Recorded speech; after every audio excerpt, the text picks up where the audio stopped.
सब चीजें नेगेटिव ही होती हाँ, स्टडी भी कंप्लीट नहीं हो पाती है। हमेशा बुरा नहीं होता है, अच्छा भी होता है। को अगर सांप डसते हुए दिखाई दे रहा है, अगर सांप को आपको डस रहा है, अब उसने क्या किया, जब उसकी कुंडली दिखवाई गई तो उसकी कुंडली में पता चला कि उसकी कुंडली में काल सर्प दोष है। नमस्कार दर्शकों, आज हमारे साथ हैं आचार्य नेहा जी। आज हम बात करेंगे काल सर्प दोष के बारे में कि ये क्यों होता है और इसके क्या कारण होते हैं। नमस्ते आचार्य नेहा जी, कैसी हैं आप? नमस्कार एकता जी, मैं अच्छी हूँ, आप कैसे हैं, आप बताइए। बहुत बढ़िया। आप बताइए कि इसके क्या उपाय हैं, क्यों होता है और इसके क्या कारण होते हैं। देखिए, काल सर्प दोष जो है ये तब होता है जब हमारी लग्न कुंडली के 7 ग्रह राहु और केतु के बीच में आ जाते हैं जी।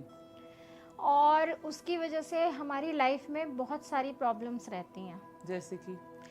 जैसे कि मैरिड लाइफ में प्रॉब्लम रहेगी, बच्चे होने में प्रॉब्लम होगी, आप कोई भी बिजनेस करेंगे वो आपका चलेगा नहीं जी। इसके अलावा आपको फाइनेंशियल प्रॉब्लम रहती हैं। जी जी। बिजनेस वगैरह आपका सही नहीं चलेगा, जॉब आपकी नहीं लगेगी जी। या फिर बच्चे आपका कहना नहीं मानेंगे, आपकी फैमिली में प्रॉपर्टी में डिस्प्यूट रहेगा, केसेस हो जाते हैं, इस तरीके की प्रॉब्लम्स रहती हैं। सब चीजें नेगेटिव ही होती हैं। हाँ, स्टडी भी कंप्लीट नहीं हो पाती है। काल सर्प दोष के लक्षण क्या होते हैं? कि इसमें ऐसा होता है कि जिस व्यक्ति की कुंडली में काल सर्प दोष होता है, जी। काल सर्प दोष पहले तो मैं बता दूं हमेशा बुरा नहीं होता है, अच्छा भी होता है। जी जी। किसी किसी की कुंडली में अगर राहु और केतु की दशा अच्छी चल रही है जी। तो ये बहुत बेनिफिट भी देकर जाता है। जी। ठीक है। और अगर किसी की कुंडली में ये खराब है, अगर खराब चल रहा है तो उसे सपने में सांप दिखाई देते हैं। अगर खराब चल रहा है तो और या है तो भी, लेकिन अच्छा है तब भी अच्छा है अगर सांप दिखाई दे रहा है। अगर दिखाई दे रहे हैं तो। अगर उसके अलावा कोई और जानवर दिखाई दे तो नहीं, सांप दिखाई देते हैं इसमें। तो सांप का दिखना नेगेटिव नहीं पॉजिटिव माना जाता है। पॉजिटिव भी माना जाता है। इसमें सांप दिखाई देते हैं, या तो आपको अगर सांप डसते हुए दिखाई दे रहा है, अगर सांप को आपको डस रहा है तो वो नेगेटिव है। अगर आप सांप को मार रहे हैं तो वो भी नेगेटिव है। वो कुछ नहीं कह रहा, नॉर्मल आपके साथ है। हाँ। सपने में भी और नॉर्मल बिहेवियर है और आप भी उसे प्यार कर रहे हैं, कोई भी रीजन है कि बस सांप दिखाई दे रहा है तो वो पॉजिटिव ही कहलाएगा, राइट? बिल्कुल। ये बताइए कि कैसे पता चलेगा कि काल सर्प दोष हमारी कुंडली में है? देखिए, जिस जातक की कुंडली में काल सर्प दोष होता है जी, उसके साथ स्वास्थ्य से रिलेटेड कुछ प्रॉब्लम रहती हैं। जी जी जी। उसको ऐसी समस्याएं रहेंगी जैसे कि उसको स्किन की प्रॉब्लम रहेगी। जैसे आपको पता होगा कि सांप भी अपनी स्किन चेंज करता है, राइट राइट, है ना? तो उसको स्किन से रिलेटेड प्रॉब्लम हमेशा रहेगी ही रहेगी। ठीक है। इसके अलावा उसकी जो दिमाग में जैसे एंजाइटी, डिप्रेशन होना, जी, गलत गलत विचार आना या हमेशा नेगेटिव ही विचार आना, जी, इस तरीके के विचार उसके दिमाग में आते रहते हैं। इसके अलावा उसका जैसे अगर वो पढ़ाई करता है तो पढ़ाई में उसका मन नहीं लगेगा। जी, जी, जी। याददाश्त उसकी बहुत वीक होती है। जैसे चीजें याद रखने की तो कोशिश करता है, करता भी है, पर रह नहीं पाती हैं, क्योंकि जो काल सर्प दोष है इसको राहु केतु से रिलेट किया गया है। तो राहु को हम रिलेट करते हैं सर से। तो जितनी भी हमारी ब्रेन से रिलेटेड प्रॉब्लम्स हो गई, चाहे वो हेडेक हो गया, चाहे एंजाइटी डिप्रेशन हो गया, चाहे याददाश्त से रिलेटेड चीज़ें हो गई, तो ये सारी प्रॉब्लम इसमें आएंगे। और केतु जो है हमारी लोअर बॉडी को रिप्रेजेंट करता है जी। तो इसमें देखिए यूरिनरी इन्फेक्शन है आपका। इसके अलावा जैसे मैंने आपको बताया संतान होने में, जी जी, ठीक है, फर्टिलिटी, हाँ, फर्टिलिटी प्रॉब्लम होती है। और इसके अलावा जो है महिलाओं में भी जैसे सिस्ट वगैरह होना, ओवरी में सिस्ट होना या और भी चीज़ें होना, इस तरीके की प्रॉब्लम रहती है। ये चीज़ें हैं। काल सर्प दोष किस उम्र तक रहता है? देखिए, वैसे तो ये कहा जाता है कि ये अपने आप ही 42 इयर्स की एज के बाद ये समाप्त हो जाता है। जी, अगर किसी की कुंडली में भी काल सर्प दोष है, अगर वो मान लीजिए विशेष पूजन नहीं करवा सकता, जैसे इसकी बहुत विशेष पूजन होती है, अगर नहीं करवा सकता क्योंकि उसमें काफ़ी खर्चा आता है, तो 42 इयर्स की एज तक ये ख़त्म हो जाता है। लेकिन ये 42 इयर्स उसके ऐसे बीतते हैं जैसे कि वो सोच भी नहीं सकता। टफ होते हैं, बहुत टफ बीतेंगे। इससे अच्छा है कि वो इसका उपाय कर ले तो ज्यादा बेटर है। जी। आप ये बताइए कि काल सर्प दोष का टाइम पीरियड कितना होता है? देखिए, इसका जो टाइम पीरियड होता है वैसे तो कहा जाता है 5 साल से लेके, मतलब जब आपका बर्थ हुआ है, जी जी जी, उसके बाद जब आप 5 साल से के होते हैं तब से 15 साल तक का इसका टाइम पीरियड रहता है। जी। मतलब कि लगा लीजिए 20 साल का जो टाइम पीरियड है काल सर्प दोष का होता है, चाहे वो अच्छा है तो भी, अगर बुरा है तो भी। जैसे मान लीजिए किसी का बर्थ हुआ 2003 में हुआ है जी। अब उसने क्या किया, जब उसकी कुंडली दिखवाई गई तो उसकी कुंडली में पता चला कि उसकी कुंडली में काल सर्प दोष है जी जी। अब उसने जाकर पूजा करवा ली। पूजा करवाने के बाद उसकी फैमिली सेटिस्फाइड होगी कि हमने तो काल सर्प दोष की पूजा करवा ली, अब हमें वो हट गया, अब हमें कोई नुकसान नहीं होगा। लेकिन ऐसा नहीं होता है जी। काल सर्प दोष का जो टाइम पीरियड है, जैसे कि मैंने पहले वाले आपको उसमें बताया कि 42 इयर्स की एज पे ही जाके ये समाप्त होगा। बस ये हो सकता है कि अगर आप पूजन वगैरह कराते हैं, उपाय करते हैं, तो उसके असर थोड़े कम हो सकते हैं। मतलब जो कष्ट आपको 100% होना है वो आपका 50 या 60% में तब्दील हो सकता है। जी जी। लेकिन वो चीजें हट नहीं सकती, खत्म नहीं हो सकती। बिल्कुल। जिस तरीके से अच्छा होने पे वो जो प्रॉफिट दे रहा है, तो आप तो बिल्कुल नहीं चाहेंगे ना कि अगर आपका अच्छा समय चल रहा है तो वो चला जाए। बिल्कुल राइट। उसको तो आप 100% चाहेंगे। तो अगर ये अच्छा है तो अच्छा होने पे भी उसी हिसाब से फल देता है उपाय करने पे, और अगर बुरा है तो बुरा होने पे भी उसी हिसाब से करता है। काल सर्प दोष कितनी तरह के होते हैं और इसका निवारण का मंत्र क्या है? देखिए ऐसा है, वैसे तो 1008 प्रकार के सर्प होते हैं जी, ठीक है, जो हमारी पृथ्वी पर मौजूद हैं। जी, जी। अगर मैं इनको काउंट कर लूँ तो इसको आप वैसे भी दोष की तरह ही काउंट कर सकते हैं। लेकिन जो हमारी कुंडली में पाए जाते हैं वो 12 प्रकार के काल सर्प दोष होते हैं जी। इनके नाम अलग अलग होते हैं। इनके जो काल सर्प दोष हैं, इनके नाम अलग अलग होने से इनके जो हमारे पास जो मतलब जो भी प्रॉब्लम्स आती हैं वो भी अलग अलग तरीके की आती हैं। जी, जी। ऐसा नहीं होता है कि जैसे मान लीजिए किसी की कुंडली में अनंत नामक काल सर्प दोष है जी, या किसी की कुंडली में जो है शंखचूट नामक काल सर्प दोष है। जिसकी कुंडली में शंखचूट नामक काल सर्प दोष होता है तो वो अपनी फैमिली से दूर रहता है। मतलब वो तभी बिजनेस में सक्सेस हो पाएगा जब वो अपनी फैमिली से दूर रहेगा या उसकी स्टडी कंप्लीट नहीं होती है। ठीक है। और इसी तरीके से आपका शेषनाग नामक काल सर्प दोष है। तो इसी प्रकार से 12 प्रकार के काल सर्प दोष होते हैं।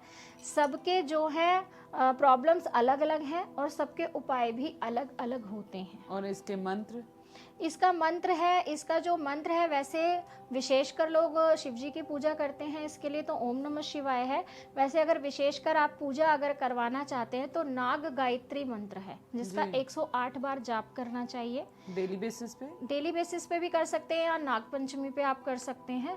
इससे नागदेव प्रसन्न होते हैं। और अगर आपने जो भी कर्म किए हैं पिछले जन्म में, क्योंकि कहते हैं काल सर्प दोष आपकी कुंडली में तभी आता है जब आपने पिछले जन्म में कुछ बुरे कर्म किए हों, तभी आपको ये रिपीट होकर के मिलता है, क्योंकि आपको अपना कर्मफल भुगतना है। जी जी जी। तभी आपको ये मिलता है। तो आपने जो भी कर्म किए हैं उसके लिए आपको क्षमा करते हैं। हम उनसे विनती कर सकते हैं और जो पूजा है मंत्र करने के बाद उसका उपाय किया जा सकता है। हाँ बिल्कुल बिल्कुल। जी, क्या आप बता सकते हैं कि काल सर्प पूजा के बाद क्या नहीं करना चाहिए जिसकी वजह से दोष होते हैं?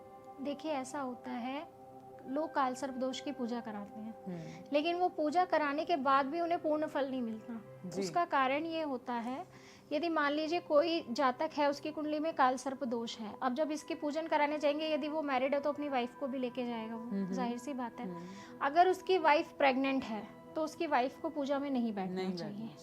ठीक है। दूसरी बात है, जब आप काल सर्प दोष की पूजा करवाते हैं तो आपको किसी भी नाग देवता के मंदिर में शीश नहीं झुकाना चाहिए। मतलब जैसे लोग मत्था टेकते हैं, ये नहीं करना चाहिए। पूजा करते वक्त या पूजा करने के बाद भी और करते वक्त भी आपको माथा नहीं टेकना। सिर्फ उस दिन या उस टाइम पर? वैसे भी नाग देवता के मंदिर में माथा नहीं टेकना चाहिए। और पूजा करवाते हैं तब भी नहीं टेकना चाहिए। नॉर्मल पर्सन की तरह भी अगर बात करें कि कोई पास से भी गुजर रहा है तब भी उसे माथा नहीं। अगर किसी की कुंडली में काल सर्प दोष नहीं है तो वो तो माथा टेक सकता है। अब जैसे एक ही मंदिर है, हाँ। उसमें सारे भगवान रखे हैं उन्होंने, ठीक है, कि यहाँ पर ये वाले माता हैं, यहाँ पर ये वाले देव हैं, तो वहाँ पर हमें दिखता है कि शिव जी का भी वो है या उनका सर। देखिए शिव जी के साथ जो नाग है वो वासुकी हैं, ठीक है। और जो वासुकी नाग हैं वो शिव जी के गले में होने की वजह से आपको गलत आशीर्वाद नहीं देंगे। लेकिन वासुकी नामक भी काल सर्प दोष होता है। लेकिन जब आप काल सर्प दोष की पूजा करवाते हैं तो उसमें जो नाग देव हैं इनकी उनकी पूजा की जाती है, तो उनके आगे हम शीश नहीं झुकाते हैं या नहीं झुकाना चाहिए। और इसके अलावा जिस दिन आप काल सर्प दोष की पूजा कराएंगे उस दिन आपको इसके अलावा किसी और मंदिर में भी नहीं जाना चाहिए, डायरेक्ट घर ही जाए। और इसके अलावा आपको, जैसे कई लोग बाल वगैरह धोने के बाद जैसे तेल लगा लेते हैं बालों को सेट करने के लिए, या जो भी कोई रीजन रहते हो, तो बालों में तेल वगैरह नहीं लगा होना चाहिए। और किसी भी प्रेग्नेंट वुमेन को काल सर्प दोष की पूजा में नहीं बैठना चाहिए। क्या काल सर्प दोष के फायदे भी होते हैं? जैसे मैंने आपको बताया अभी कि ये अच्छा भी होता है। जैसे मान लीजिए अब हम कहते हैं राहु, बुध, शुक्र ये आपस में मित्र हैं जी। तो अब हम कहते हैं जो तुला राशि है उसके स्वामी शुक्र हैं जी। तो अगर तुला राशि की जो कुंडली है, यानी कि जिनकी राशि तुला है, अगर उनकी कुंडली में काल सर्प दोष चल रहा है तो जिस ग्रह में, मतलब जिस कहते हैं जैसे 12 खाने होते हैं, 12 खाने में से जिस खाने में राहु बैठा है अगर उसके नीचे 2 नंबर लिखा है जी, मून का नंबर है जी, ठीक है, अगर राहु है वहां पर और 2 नंबर लिखा है तो आपका काल सर्प दोष खराब नहीं होता है, अच्छा होता है। उसके फायदे मिलते हैं, फायदे होंगे, आपको फाइनेंशियल स्ट्रेंथ मिलती है। और जब जब ये अच्छा समय आपका आएगा तब ये आपको बेनिफिट देकर जाएगा। ये नहीं है हमेशा लॉसेस ही देगा। राइट। तुला राशि है, कन्या राशि है, मिथुन राशि है, सबके सर्कमस्टांसेस अलग अलग होते हैं। हाँ बिल्कुल बिल्कुल। तो कुछ राशियों में बहुत अच्छा रहता है, ये डिपेंड करता है उस वक्त आपकी राहु की या केतु की दशा कैसी चल रही है। अगर काल सर्प दोष है तो उस वक्त कौन सा रत्न धारण करना चाहिए? देखिए वैसे कहा जाता है कि जब काल सर्प दोष होता है तो गोमेद धारण करना चाहिए जो कि राहु के लिए होता है, और कैट आइज जी जो केतु के लिए धारण किया जाता है। ये मेल फीमेल दोनों के लिए? हाँ दोनों के लिए है, दोनों धारण इसको कर सकते हैं। ये आपकी कुंडली दिखाकर आपको कितनी रत्ती का धारण करना है। और अगर आप कैटाइज धारण कर रहे हैं तो इसको अष्ट धातु में बनवाना चाहिए। और इसको जो है अष्ट धातु में बनवाने के बाद इसको काले धागे में पिरोना है, मतलब लॉकेट बनाना है इसका जी। और उसको पिरोने के बाद शिवलिंग पर इसको चढ़ाकर, जैसे हम हार वगैरह पहनाते हैं वैसे शिवलिंग पर चढ़ाकर अभिषेक करके फिर उसको धारण करना चाहिए, ताकि जो भी आपके काल सर्प दोष के जो भी प्रॉब्लम्स हैं उससे आपको निवारण मिल सके। आप बता सकते हैं कि काल सर्प दोष की पूजा किस वक्त होती है, कब की जाती है? देखिए वैसे तो काल सर्प दोष की पूजा नागपंचमी पे की जाती है, लेकिन विशेषकर जैसे किसी की लाइफ में बहुत ही ज्यादा प्रॉब्लम चल रही है, जैसे ऐसा हो जाता है कि कई बार किसी की कुंडली में काल सर्प दोष है लेकिन उसका विवाह नहीं हो सकता। जैसे एक टाइम पीरियड बता देते हैं, पंडित 32 साल की उम्र तक विवाह नहीं हो सकता, 38 साल की उम्र तक विवाह नहीं हो सकता। तो कृष्ण पक्ष का जो आश्विन मास है उसका कृष्ण पक्ष की जो अमावस होती है, प्रथम अमावस से लेके 15 दिन तक इसकी पूजा करवाई जा सकती है। इसकी पूजा आप त्र्यंबकेश्वर में करा सकते हैं, विशेषकर उज्जैन में करा सकते हैं, जाकर पूर्ण रूप से वहाँ पूजा कराई जाती है। मतलब अगर कोई किसी स्थान पर नहीं जा सकता, उसके लिए कठिन है, तो उसे क्या करना चाहिए? देखिए वैसे जो काल सर्प दोष की जो पूजा होती है वो ज्यादातर जो है आपको मैं यही कहूंगी कि त्र्यंबकेश्वर में या उज्जैन में की जाती है, क्योंकि वहाँ पर नाग देवता के मंदिर हैं, वहाँ पर की जाती है। लेकिन अगर कोई व्यक्ति नहीं जा सकता या अफोर्ड नहीं कर सकता, जी, ठीक है, तो वो किसी भी शिव मंदिर में रूटीन में हर मंडे को जाके जल चढ़ाए। उनके पीछे जो नाग देवता होते हैं, जो मैंने आपको बताया अभी वासुकी नाग हैं, उनका भी जल अभिषेक करे। और उसके बाद हर मंडे का वो फास्ट रखे और शिव चालीसा और शिव मंत्र का जाप करे। इसके अलावा अगर वो कर सकता है तो राहु जी के मंत्र का ओम रंग राहवे नमः का जाप कर सकता है। और ये मंत्र मैं डिस्क्रिप्शन में भी दे दूंगी। और इसके अलावा केतु के मंत्र का ओम केतवे नमः इसका जाप भी कर सकता है। या फिर मैंने आपको बताया जैसे नाग मंत्र है, मैंने आपको बताया नाग गायत्री मंत्र, वो भी वो जाप कर सकता है अगर वो नहीं जा सकता है तो। लेकिन उसको शिव जी पे जो जल अभिषेक करना है वो उसको रूटीन में करते रहना होगा, ताकि इसका जो भी कष्ट है वो धीरे धीरे करता रहे। आप बता सकते हैं कि इसके उपाय क्या हैं? देखिए, उपाय इसके बहुत सारे होते हैं, जैसे कि इसमें विशेषकर उपाय मैंने बताया कि पूजा आप करवा सकते हैं, जी। शिव जी का पूजन पाठ इसमें कर सकते हैं। इसके अलावा आप गणेश जी की विशेषकर पूजा कर सकते हैं, क्योंकि जो राहु है उनकी इष्ट देवी हैं सरस्वती जी। जी।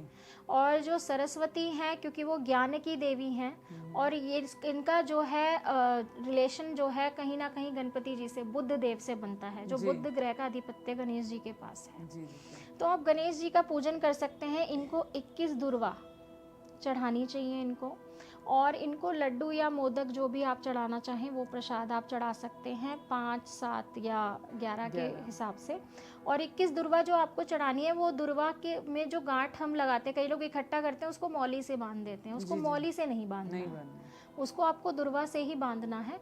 21 दुर्वा की गांठें आप चढ़ा सकते हैं, और इनके आगे बैठकर आप गणेश जी के मंत्र का जाप कर सकते हैं। इससे आपका राहु काफ़ी हद तक शांत होता है।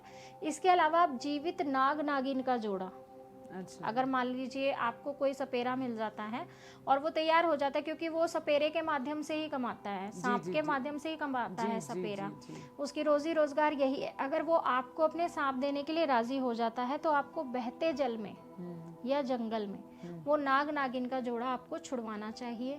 अगर आप जीवित नाग नागिन नहीं छुड़वा सकते हैं, या आपको लगता है आप ऐसा नहीं कर पाएंगे क्योंकि कई लोग डरते हैं, बिल्कुल बिल्कुल, तो आप बहते पानी में तांबे के या चांदी के नाग नागिन की पूजा करके, नाग पंचमी के दिन नदी के किनारे बैठकर उनकी पूजा करके, जैसे उनका पंचोपचार पूजा है, उनका अभिषेक करें, उनको प्रसाद चढ़ाएं, फूल चढ़ाएं, और बताशे के साथ उनको, नाग नागिन को, और थोड़ी सी दक्षिणा के साथ आप चलती नदी में उसको बहा सकते हैं, तांबे और चांदी के। हाँ जी जी जी। जो आप अफोर्ड कर सकें, जो चांदी के अफोर्ड कर सकते हैं वो चांदी के करें, जो तांबे के कर सकते हैं वो तांबे के करें, नाग पंचमी पे ये कर सकते हैं। जी जी जी जी। बहुत अच्छा लगा आपसे इतनी सारी बातें करके काल सर्प दोष के बारे में, और बहुत सारे ऐसे लोग हैं जिन्हें इसकी नॉलेज नहीं है, बट वो कई हद तक उपाय नहीं भी कर पाते हैं। बट आपका बहुत बहुत धन्यवाद, आज आपने बहुत अच्छे ज्ञान की वर्षा की है, और बहुत सारे दर्शकों को इसका फ़ायदा भी होगा। बहुत बहुत धन्यवाद आचार्य नेहा जी, आपने इतने अच्छे सुंदर शब्दों में इसका उच्चारण किया।